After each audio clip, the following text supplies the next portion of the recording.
হানিমুনে গিয়ে গুরুতর অসুস্থ হয়ে পড়ল অভিনেত্রী কৌশাম্বী চক্রবর্তী। কী হয়েছে তার বিস্তারিত জানতে ভিডিওটি দেখুন। কৌশাম্বী ও আদ্রিদের বিয়ের পর দুর্ঘটনা একের পর এক লেগেই যাচ্ছে। আদ্রিত কৌশাম্বীর রিসেপশনের পরের দিনই মারা গিয়েছিল তোরসার মা, মানে অভিনেত্রী তন্নিলা রয়ের মা। সেই সময় টেলিপাড়ায় শোকের ছায়া নেমে এসেছিল, আর আদ্রিত কৌশাম্বী সেখানে তোরসার পাশে দাঁড়িয়েছিল।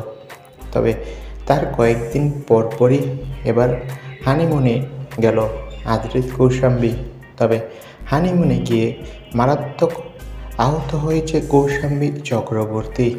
কৌশাম্বী চক্রবর্তী নাকি হানিমুনে হোটেলে গিয়ে হাতের মধ্যে প্রচণ্ড চোট পেয়েছে। বর্তমানে কৌশাম্বী চক্রবর্তীর অবস্থা আগের চেয়ে ভালো, তবে তার এক্স-রে করে বোঝা যাবে পরবর্তী কী চিকিৎসা নেওয়া হবে। তো বন্ধুরা, হানিমুনে গিয়ে হাতে চোট পেয়েছে কৌশাম্বী চক্রবর্তী। তোমরা সবাই কৌশাম্বীর জন্য দোয়া করো, সে যাতে সুস্থ হয়ে ওঠে। আর আমাদের চ্যানেলটি সাবস্ক্রাইব করে পাশে থাকা বেল আইকনটি বাজিয়ে রাখো। সকলকে অসংখ্য ধন্যবাদ।